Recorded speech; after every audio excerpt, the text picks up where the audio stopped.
Welcome to Ammu Furniture, offering all kinds of wooden, steel and plastic furniture since 1983. வணக்கம். கடந்த 2 வருஷமா ஒரு 2 பேர் சும்மாவே சேலரி வாங்கியிருப்பாங்களோ அரசாங்கத்தில் அப்படின்னு ஒரு சந்தேகம். யாருன்னு கேட்குறீங்களா? ஆசிரியர், தமிழ்நாடு ஆசிரியர் கல்வியியல் பல்கலைக்கழகம். அந்த பல்கலைக்கழகத்தில் தான் 2 பேர் எந்த வேலையும் செய்யாமல் சேலரி வாங்கியிருப்பாங்களோ அப்படின்னு ஒரு சின்ன சந்தேகம். அது அவங்கள்ட்ட கிளாரிஃபை பண்ணுறதுக்கு தான் இந்த வீடியோ. காரணம் என்ன அப்படின்னா, தமிழ்நாடு முழுசும் ஒரு 680 ஆசிரியர் கல்வியியல் கல்லூரிகள் இருக்கு. Teachers college. இந்த டீச்சர்ஸ் காலேஜுக்கு அப்ரூவல் வழங்குறது தான் டீச்சர்ஸ் யூனிவர்சிட்டி. காலேஜுங்களுக்கெல்லாம் ஒரு எப்படி இன்ஜினியரிங் காலேஜுக்கெல்லாம் அண்ணா யூனிவர்சிட்டி கொடுக்குறாங்க இல்லையா, அதே போல் தமிழ்நாடு முழுதும் இருக்கக்கூடிய ஆசிரியர் படிப்புக்கான கல்லூரிகளுக்கு காலேஜுகளுக்கு டீச்சர்ஸ் யூனிவர்சிட்டி அப்ரூவல் பண்ணுவாங்க, அஃபிலியேஷன். அந்த தரவுகளை நம்ம கேட்டு போராடிக்கிட்டு இருக்கோம். உங்களுக்கெல்லாம் தெரிஞ்சிருக்கும், அண்ணா யூனிவர்சிட்டி கோஸ்ட் ஃபேக்கல்ட்டி விவரங்கள் இது வரைக்கும் பார்த்துருப்பீங்க. அதனுடைய தொடர்ச்சியாக நமக்கு நிறைய தொலைபேசியில் அழைப்புகள் வருது. டீச்சர்ஸ் காலேஜில் இருக்கக்கூடிய ஸ்டூடெண்ட்ஸு கொஞ்சம் பேர் தொடர்பு கொண்டு, சார் எங்கள் காலேஜில் 10 பேருக்கு 3-4 பேர் தான் இருக்கிறாங்க மொத்த காலேஜ்லேயே, ஆனால் எங்களுக்கு இந்த மாதிரி ஸ்டூடெண்ட்ஸுக்கு நாங்கள் கிளாஸ் எடுக்கிறோன்னு சொல்லிக்கிட்டே இருக்கிறாங்க. ஆளே இல்லாமல் கிளாஸே எடுக்காமல் எங்களுக்கு எப்படி சார் எக்ஸாம் நடத்துறது, நாங்கள் படிக்கணும்னு வந்திருக்கோமே, இந்த மாதிரி எங்கள்கிட்ட பணம்லாம் ஆயிரக்கணக்கில் வாங்குறாங்க, ஆனால் போதுமான இது இல்லை அப்படின்னு ஒரு புகார்கள் வருது.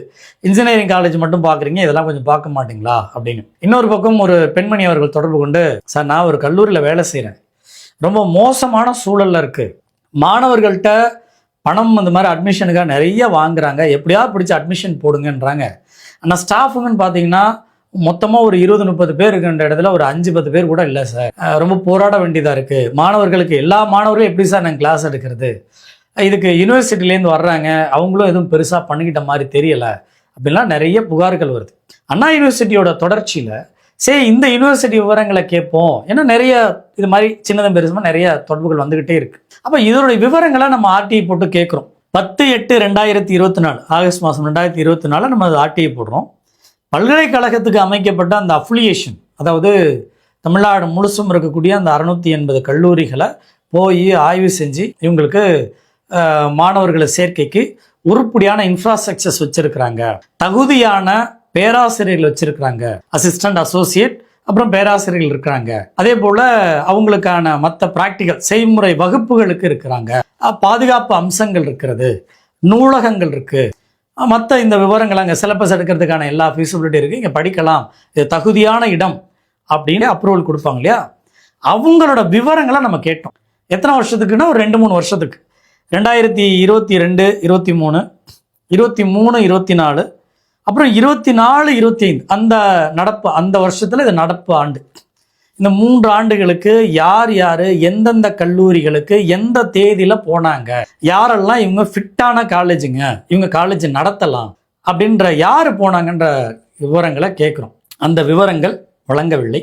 அப்புறம் இணையதள முகவரி, இப்போ அண்ணா யூனிவர்சிட்டியில் பார்த்துருப்பீங்க, அந்த கல்லூரிகளில் யார் எந்த வேலை செய்கிறாங்க அப்படின்ற ஃபோட்டோவோட அண்ணா யூனிவர்சிட்டி வெப்சைட்டில் இருந்ததை பார்த்துருப்பீங்க. அதே போல் பல்கலைக்கழகம், தமிழ்நாடு டீச்சர்ஸ் யூனிவர்சிட்டிக்கு இருக்கக்கூடிய Tamil Nadu teachers education university website, அந்த வெப்சைட்டில் போய் பார்க்குறோம், கல்லூரிகளோட பட்டியல் இருக்கே தவிர ஃபேக்கல்ட்டி விவரங்கள் இல்லை. அப்போ இது வேறு ஏதாவது லிங்க்கில் வச்சுருக்காங்களோ அப்படின்னு சொல்லி அந்த லிங்கை கேட்குறோம். அப்போ அந்த லிங்க்கில் அப்லோட் பண்ணியிருக்கணுமே, அப்லோட் பண்ணுறதுக்கு யாரும் நிறுத்தி வச்சுருக்காங்களா, அவங்க விவரங்களை இந்த மாதிரி ஒரு 4-5 விவரங்களாக கேட்குறோம். ஸோ அப்ரூவ் பண்ணப்பட்ட ஃபேக்கல்ட்டி விவரங்கள், அப்ரூவ் பண்ண போன அஃபிலியேஷன் இன்ஸ்பெக்ஷன் டீம், அவங்க யார் யார் எந்தெந்த கல்லூரி போனாங்க, ஏன்னா அந்த இன்ஸ்பெக்ஷன் அடிப்படையில் தானே அந்த கல்லூரி இயங்குறதுக்கு அனுமதி வழங்குறாங்க. இப்போ இந்த விவரங்களை கேட்டு நம்ம ஆர்டிஐ போடுறோம்.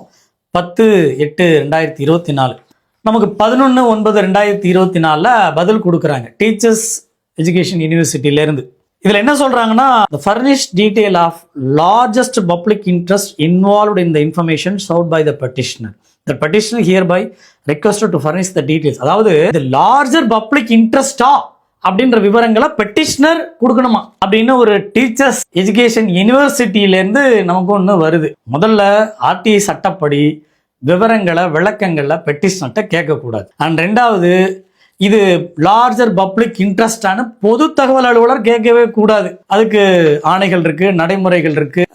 இதெல்லாம் தெரியாம ஒரு யூனிவர்சிட்டியில, அதுவும் deputy registrar and public information officer அவர் விஜயகுமார் அப்படின்றவர் நமக்கு முனைவர் பி விஜயகுமார் பிஹெச்டி, அப்புறம் முனைவர் சொல்லலாம் வேற கோச்சிக்க போகிறாங்க.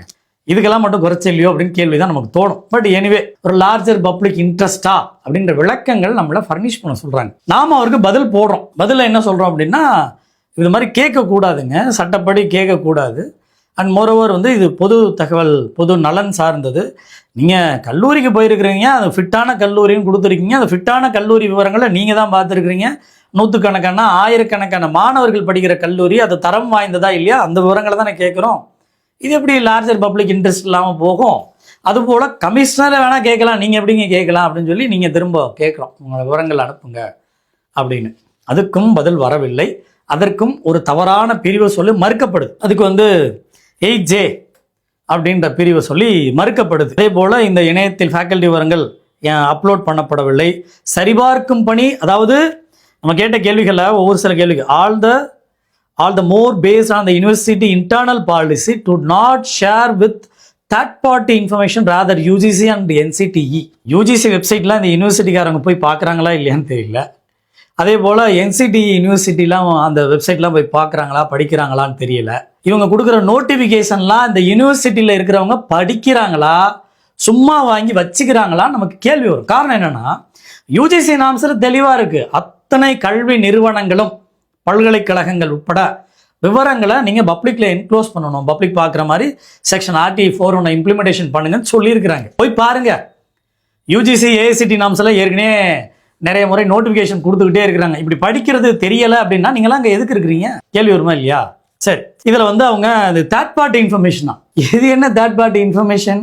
நம்ம மாணவர்கள் படிக்கிற கல்லூரி, அவங்கவுங்க காட்டை விற்று நகையை விற்று கடனை வாங்கி அந்த கல்லூரிகளில் போய் மாணவர்களை சேர்த்து எப்படியாவது என் பிள்ளை படிச்சிட மாட்டாப்லையா, என் பையன் படிச்சிட மாட்டானா, ஒரு டீச்சர் ஸ்டாஃபுக்கு போயிட மாட்டானா, ஏதாவது பள்ளிக்கூடத்தில் வேலை கிடச்சிடாதா, இல்லை அரசு ஆசிரியர்களுக்கு வேலைகளில் அப்ளை பண்ணி போயிட முடியாதா, அரசு மாணவர்களுக்கு பள்ளிக்கூடங்களில் இது மாதிரி இவங்களுக்கு சீட்டு கிடச்சிடாதா, டீச்சராக போய் ஜாயின் பண்ணிட முடியாதா, எவ்வளவு கனவுகளோட வெளி மாநிலங்களில் வேலை கிடைக்காதா, வெளிநாடுகளுக்கு போகலாமா, எவ்வளவு தேவையோட எதிர்பார்ப்போட தன்னுடைய தலைமுறையை மேலே முன்னேற்றிட முடியாதா? ஒரே ஒரு ஆசை தானே.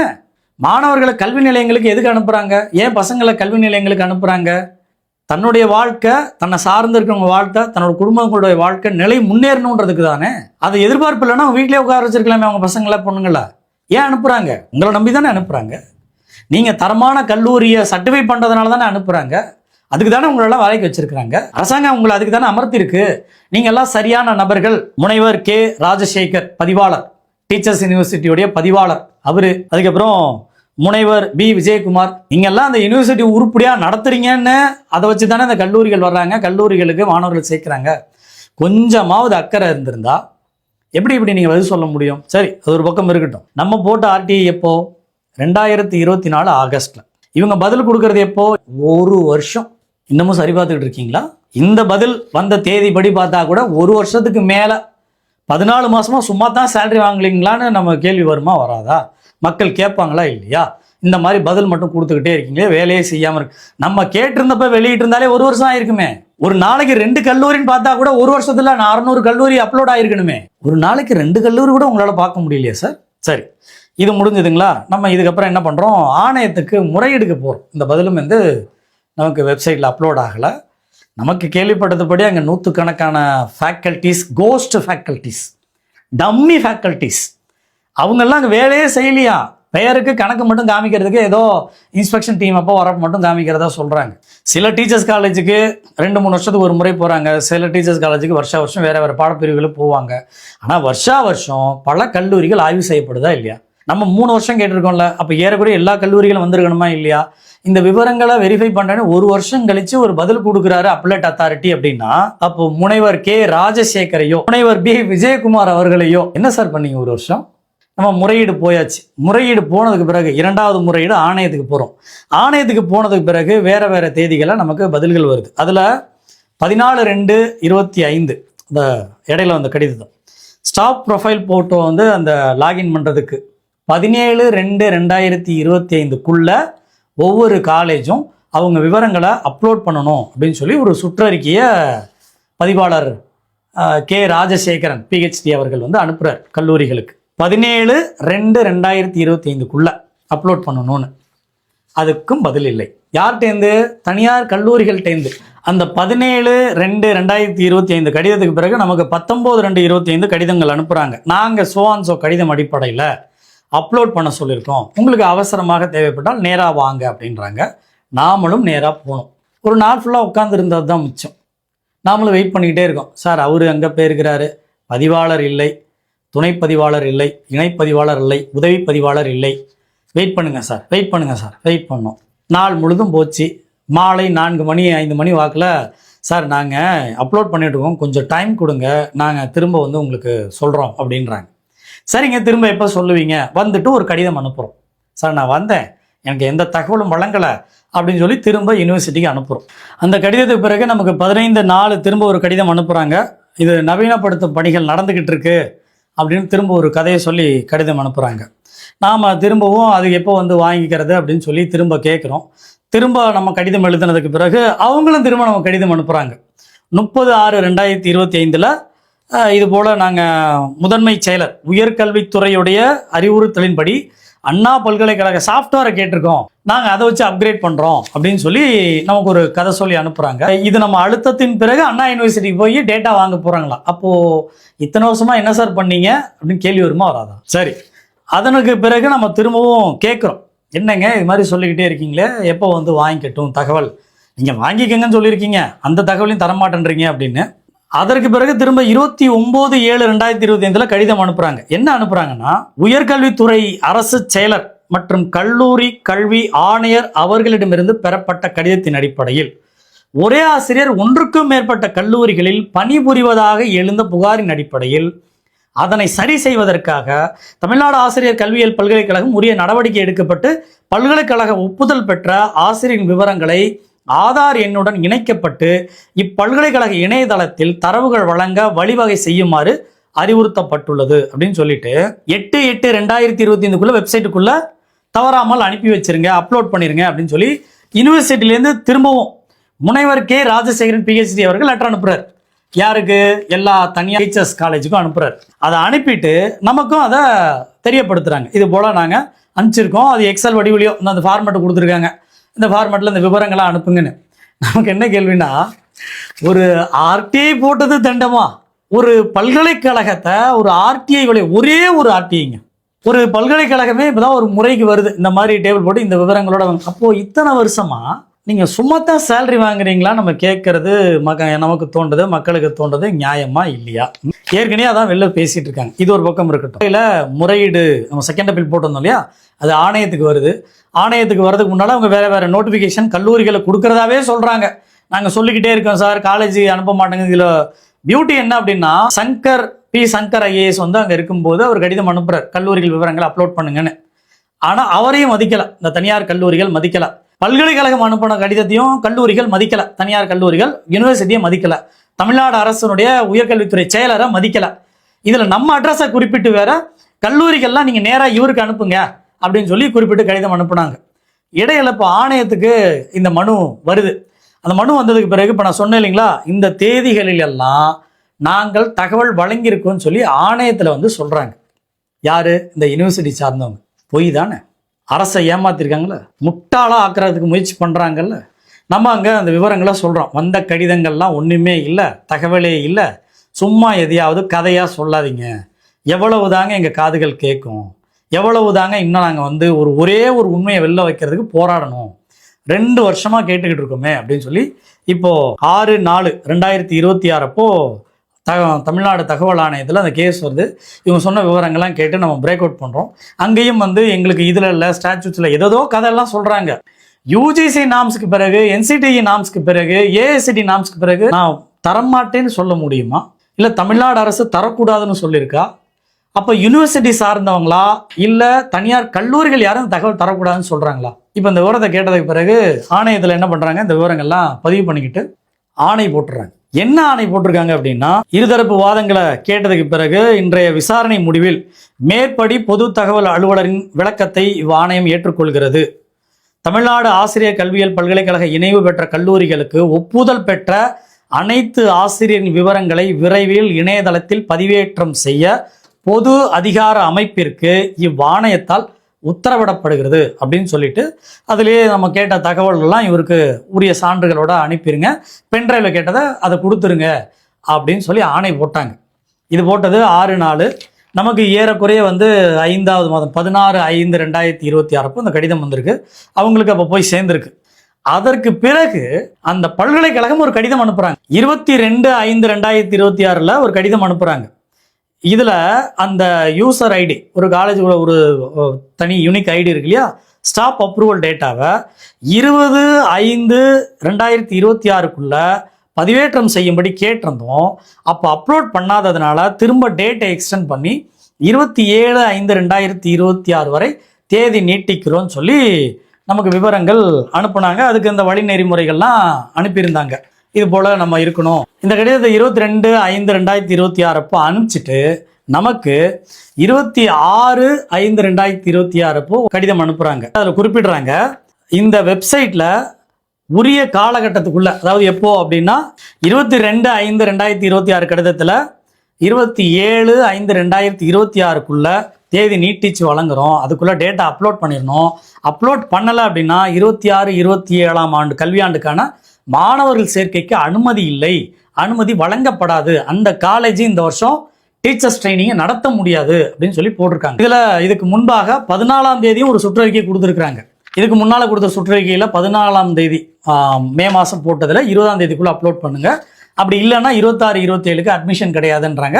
அந்த தேதியை நீட்டிச்சு கொடுத்துட்டாங்க. கொடுத்துட்டு நமக்கு இந்த விவரங்களை 26/5 ஒரு கடிதம் அனுப்புகிறாங்க. இப்போ இது போன்ற குழப்பங்கள் இன்னமும் அங்கே நடந்துகிட்டு இருக்கு. இந்த கடிதத்தில் நமக்கு என்ன அனுப்பியிருக்காங்க அப்படின்னா, நாங்கள் கொஞ்சம் விவரங்கள் அனுப்புகிறோம், வெப்சைட்டில் அப்லோட் பண்ணால் நாங்கள் டீபார் பண்ணிடுவோம், அந்த கல்லூரிகளை இந்த வருஷம் பிளாக்லிஸ்ட் பண்ணிடுவோம் அப்படின்னு நாங்கள் சுற்றறிக்கை கொடுத்துருக்கோம் அப்படின்னு சொல்லி அனுப்புகிறாங்க. நமக்கு இந்த ராஜசேகன் பதிவாளர் அவரை பார்த்தோ, விஜயகுமார் அவரை பார்த்தோ, டெபுட்டி ரெஜிஸ்ட்ரார் அவரை பார்த்தோ சிரிப்பு வருதா வரலையா? நீங்க சொன்னதை இன்னைக்கு இல்லை சார், போன வருஷத்துலேருந்து மதிக்கல, அதுக்கு முன்னால வருஷத்துலேயும் மதிக்கல, ஐஏஎஸ் அதிகாரியை மதிக்கல, தனியார் பல்கலைக்கழகங்கள் தான் உங்களை வச்சே நிர்வகிச்சுக்கிட்டு இருக்கிறாங்க. ஒரு யூனிவர்சிட்டியை இவ்வளவு சார் வேஸ்ட் ஆக்கி வச்சிருப்பீங்க? இது கேள்வி வருமா வராதா? ஒவ்வொரு முறையும் நீங்க ஆய்வுக்கு போறீங்க, நீங்க கல்லூரிகள்கிட்ட போய் கெஞ்சிக்கிட்டு இருக்கிறீங்க, ஐயா அப்லோட் பண்ணுங்க, டேட்டாவை அப்லோட் பண்ணுங்க. நமக்கு என்ன கேள்வி? அப்போ இந்த டேட்டாவே உங்கள்கிட்ட இல்லைன்னா நீங்கள் எப்படி அப்ளிகேஷன் கொடுத்தீங்க? யாரை கேட்டு அப்ளிகேஷன் கொடுத்தீங்க? ஆய்வுக்கு போனீங்கல்ல, செலவு செஞ்சீங்கல்ல, சம்சா சாப்பிட்டீங்கல்ல, அரசு செலவில் யூனிவர்சிட்டி செலவில் பயணம் பண்ண தெரிஞ்சதுங்களா? பயணம் பண்ணீங்கல்ல, பண்ணலையா? பண்ணீங்கல்ல. சாப்பிட தெரிஞ்சதுங்களா? சாப்பிட்டீங்கல்ல பல்கலைக்கழகத்தோட பைசாவில். அப்போ அப்ளிகேஷன் போனீங்களா இல்லையா? இந்த செலவெல்லாம் பண்ணியிருக்கீங்கன்னா போயிருக்கீங்கன்னு தானே அர்த்தம். போயிருந்தீங்கன்னா டேட்டா உங்கள்கிட்ட இருக்கணும்ல. அப்புறம் ஒவ்வொரு முறை எதுக்கு சார் நீங்கள் தனியார் காலேஜில் போய் கெஞ்சிக்கிட்டு கிடக்குறீங்க? ஏன் அவங்க வேறு ஏதாவது உங்களுக்கு பெனிஃபிட் பண்ணுறாங்களா? பெனிஃபிட் எதுவும் வாங்கியிருக்கீங்களா? சந்தேகம் வருமா வராதா? மக்கள் கேட்குறாங்களா? 1 வருஷம் 2 வருஷம்னா பரவாயில்ல சார், ஒவ்வொரு முறையும் போகிற ஒரு சாதாரண ஒரே ஒரு ஆர்டி ஒரு யூனிவர்சிட்டியை இவ்வளவு ஒன்றுமே இல்லாத வெறும் அட்டை பொட்டியாக வச்சுருக்கீங்கன்றதை வெளிப்படையாக தெரியுது. அப்போ இந்த 2 வருஷமாக இந்த தகவலே சேகரிக்காமல் நீங்கள் வாங்கின சேலரிக்கு நியாயமாக வேலை செஞ்சுருப்பீங்கல்ல, இதுவும் உங்கள் வேலை தானே. மாணவர்களுடைய கல்வியை காப்பாற்றுறதை காட்டிலும், மாணவர்கள் கல்வி உரிமையை முழுசாக கிடைக்கிறத காட்டிலும், அவர்களுக்கான பாதுகாப்பையும் கல்வி சிந்தனையும் போதிய பாடத்திட்டங்களையும் போதிய தேர்வுகளை நடத்தி அவங்களை வலுப்படுத்துறதை காட்டிலும் வேற என்ன சார் உங்களுக்கு பெரிய வேலை? இது வரைக்கும் இந்த தகவல் வரல. இந்த நிமிஷம் வரைக்கும் நமக்கு வந்ததுக்கு பிறகு நாமளும் பார்த்துக்கிட்டு இருக்கோம். இதில் தேதி குறிப்பிட்டிருந்தாங்க 27/5/2026க்குள்ளே எல்லா டேட்டாவும் அப்லோட் பண்ணணும்னு. நமக்கு ஒரு 2-3 நாள் முன்னால் தான் வந்திருக்கு. வந்ததில் ஒரு 300 பக்கம் சும்மா ஒரு A4ல் பண்டில் ஒன்று பிரிண்ட் அவுட் போட்டு அமைச்சிருக்காங்க. என்ன தெரியுங்களா அமைச்சிருக்காங்க? விவரங்கள், வெறும் பேர் மட்டும். இவர் பேராசிரியர், என்ன படிச்சிருக்கிறார் தெரியாது, எப்போ பிறந்தார் தெரியாது, எந்தெந்த கல்லூரியில் படித்தார் தெரியாது, ஒரு கல்லூரி பேர், பேராசிரியர் பேர், அவர் என்ன பொறுப்பில் இருக்கிறார். இப்படி இருந்தால் கண்டிப்பாக அது உண்மையா பொய்யா நமக்கு வருமா வராதா? ஏன் அங்கே படிக்கிற மாணவர்கள் பேரே கூட நீங்கள் ஆசிரியராக காமிக்க முடியும். இங்கே இல்லாத எங்கேயோ உள்ளவங்களை கூட நீங்கள் அந்த பேரை குறிப்பிட முடியும். சும்மாவே பேரை எழுதி கூட அவர் இந்த ப்ரொஃபஸராக இருக்கிறாரு, இவர் அசோசியேட் ப்ரொஃபஸராக இருக்கிறாரு, அசிஸ்டன்ட் ப்ரொஃபஸராக இருக்கிறாரு. நீங்கள் தான் இந்த 2 வருஷமா எந்த தகவலுமே தரலையே. வெறும் பேரை மட்டும், பேர் லிஸ்ட்டை மட்டும் போட்டு நீங்களாம் பேராசிரியர்கள். நமக்கு சந்தேகம் வருமா வராதா? இந்த விவரங்களை வெளியிடுங்க. நீங்கள் இந்த மோசடியில் பங்கு பெறலை அப்படின்னா டேட்டா வெளியிடுங்க, பொதுமக்கள் பார்க்கட்டும். எங்களோட பணத்தில் ஊதியம் வாங்குற உங்களுக்கு இந்த குறைந்தபட்ச நியாயம் கூட உங்களால் பண்ண முடியாதுன்னா ரிசைன் பண்ணிட்டு போயிருங்க சார். எதுக்கு இருக்கிறீங்க? ரிசைன் பண்ணிட்டு போயிருங்க. எவ்வளோ மோசடி நடக்குது, எவ்வளோ கேட்டுட்டு இருக்கோம் தெரியுங்களா இந்த டீச்சர்ஸ் யூனிவர்சிட்டி சார்பா? ஒரு வருஷத்துக்கு முன்னால் எக்ஸாம் பேப்பர் லீக் ஆச்சு. தனியார் கல்லூரிகளுக்கு எக்ஸாம் சென்டர் இன்க்ரீஸ் பண்ணீங்க. கொஸ்டின் பேப்பர் லீக் ஆனதை காலையில் நீங்கள் ரத்து பண்ணீங்க. என்ன என்கொயரி கண்டக்ட் பண்ணீங்க? எக்ஸாமுக்கு நாள் கணக்கில் உளுந்து படித்தவங்களுக்கு வந்து நீங்கள் திடீர்னு கேன்சல் பண்ணுவீங்க. யாருக்கும் அந்த கொஸ்டின் பேப்பர் லீக் ஆச்சு அப்படி இப்படின்னு சொல்லி தானே நியூஸ் எல்லாம் பார்த்தீங்கல்ல. இன்னும் எவ்வளோ பிரச்சனைகள் அங்கே இருக்குது நிர்வாக ரீதியாக. ஒரு யூனிவர்சிட்டியை இவ்வளோ மோசமாக வச்சுக்கிட்டு டீச்சர்ஸை நீங்கள் தயார்படுத்தி அந்த டீச்சர்ஸ் தமிழ்நாடு முழுசும் போய் மாணவர்கள் கல்வி கொடுத்துருக்காங்கன்னு நினைக்கும் போது வயிறு எரியுதுங்க. கொடுமையாக இருக்குது. அவங்கவுங்க என்னென்னமோ நினச்சிட்டு தான் அந்த கல்லூரிக்கு வர்றாங்க. இர்ரெகுலர் ஸ்டூடெண்ட்ஸ் ஒரு பக்கம், இர்ரெகுலர் அட்மிஷன் ஒரு பக்கம், எவ்வளவோ கேள்விப்படுறோம். செய்திகள் சமூக வலைதளங்களில் அவ்வளோ வீடியோக்கள் வருது. இதுக்கு இவங்க மட்டும் பொறுப்பு இல்லைங்க. திமுக ஆட்சி, அதிமுக ஆட்சி காலத்தில் அந்த உயர்கல்வித்துறையினுடைய அமைச்சர்களுமே பெரிய காரணம். முன்னாள் திமுக அரசில் உயர்கல்வித்துறை அமைச்சராக இருந்த பேராசிரியர் கா பொன்முடி அவர்களுக்கு தெரிஞ்சிருக்கும் ஒரு கல்வி நிலையத்தோட இம்பார்ட்டன்ஸ். அப்போ இதை எவ்வளவு தரமாக தகுதியோட திறமையோட நடத்திருக்கணும்னு தெரிஞ்சிருக்கணுமா இல்லையா? அவரும் தான் இருந்தார், எதுவும் பண்ணலை. அடுத்து கோவி செழியன் அவர்கள் வந்திருந்தார், அவருக்கும் தெரியும் கல்வியோட இம்பார்ட்டன்ஸ். அப்போ ஒரு பல்கலைக்கழகத்தை கல்லூரிகளை எப்படி சரியாக நிர்வகிச்சிருக்கணும், மாணவர்களுக்கு இது எவ்வளோ முக்கியம், அடுத்த தலைமுறைக்கு எவ்வளோ முக்கியம், அவருக்கும் கடிதம் அமைச்சிருக்கோம். அவரும் எந்த நடவடிக்கையும் எடுக்கலை. அப்போ திமுக ஆட்சி காலத்தில் இப்படியே தான் அண்ணா யூனிவர்சிட்டி கேஸும் உங்களுக்கு தெரியும், சட்ட பல்கலைக்கழகம் இஷ்யூ உங்களுக்கு தெரிஞ்சிருக்கும். லா யூனிவர்சிட்டி 3 நாளில் 10 கல்லூரிகளுக்கு அப்ரூவ் பண்ண ஆட்கள். அதோட தொடர்ச்சியாக இப்போ விஸ்வநாதன் அவர்கள் காங்கிரஸ்லேருந்து உயர்கல்வித்துறை அமைச்சராக இருக்கிறாரு. அவருக்கு இப்போ தெரியப்படுத்தியிருக்கிறோம். இந்த ஆணையை செயல்படுத்துவாரான்னு பார்ப்போம். திரு விஜய் தலைமையிலான தாவேக அரசு இந்த செயல்முறையை, இந்த ஆணையை விரைவாக செயல்படுத்துமான்றதை பார்ப்போம். எல்லா பல்கலைக்கழகங்களில் இருக்கக்கூடிய அந்த அஃபிலியேஷன் இன்ஸ்பெக்ஷன் விவரங்கள் பொதுவெளியில் இருக்கணும். எல்லா பல்கலைக்கழகத்திலையும் ஃபோட்டோவோட யார் எங்கே ஒர்க் பண்ணுறாங்கன்ற விவரங்கள் வெளியிட்டுருங்க. காரணம் என்ன அப்படின்னா, அவங்க 2-3 யூனிவர்சிட்டியில், ப்ரைவேட் யூனிவர்சிட்டிலே இருக்காங்க, ப்ரைவேட் காலேஜில் இருக்காங்க, இன்ஜினியரிங் காலேஜில் இருக்காங்க, இன்ஜினியரிங் காலேஜில் இருக்காங்க, டீச்சர்ஸ் காலேஜில் இருக்காங்க, டீச்சர்ஸ் காலேஜில் இருக்கிறாங்க, அரசு கல்லூரியில் இருக்கிறாங்க, தனியாருடைய லா காலேஜில் இருக்கிறாங்க. எப்படி கவர்மெண்ட் லா காலேஜில் இருந்துக்கிட்டு ப்ரைவேட் லா காலேஜில் அடுத்த லிஸ்ட்டு வரதுக்கு தயாராக இருக்குது. இது போல் ஒவ்வொன்றுமே நம்ம பார்த்துக்கிட்டு தான் இருக்கிறோம். இப்போ இருக்கக்கூடிய தாவேக அரசு பல்கலைக்கழகங்களில் பணிபுரியும் ஆசிரியர் விவரங்கள், அஃபிலியேஷன் தனியார் கல்லூரிகள் வழங்குறாங்களே அவங்க உட்பட, உதவி பேராசிரியர்கள், இணை பேராசிரியர்கள், பேராசிரியர் விவரங்கள், லேப் ஃபெசிலிட்டி உட்பட இணையதளத்தில் கொண்டு வரணும். கெஸ்ட் லெக்சர் உட்பட, ஏன்னா கெஸ்ட்டாக இருக்கிறவங்களுமே வேறு வேறு இடங்களில் பயன்படுத்துறதை பார்க்குறோம். அஸ்பர் த நாம்ஸ் கெஸ்ட் லெக்சராக 2 கல்லூரியில் தான் இருக்க முடியும். அது ஒரு பக்கம். அப்போ இந்த விவரங்கள் வெளிப்படையாக வரணும். இந்த மோசடிகள், தனியார் முதலாளிகள்லாம் என்ன நினைக்கிறாங்கன்னா, காசு அடிக்கிற மிஸ்னா அது கேஷ் கவ், அது ஏதோ பணத்தை அச்சடித்து கொடுக்குற ஒரு பில்டிங்காக பார்க்குறாங்க. கல்லூரி தானே, மாணவர்கள் படிக்கிறாங்க, படிக்கலை, எவன் வந்தாலும் சரி அவன் பாக்கெட்ல கொள்ளையடிச்சிடலாம் அப்படின்னு நினைக்கிற இந்த தனியார் முதலாளிகளுக்கு பாடம் கிடைக்கும் வரை, அது அரசு கற்பிக்கும் வரை, இந்த விவரங்கள் பொதுப்படையாக வெளியில் எல்லாரும் பார்க்கும் வரை,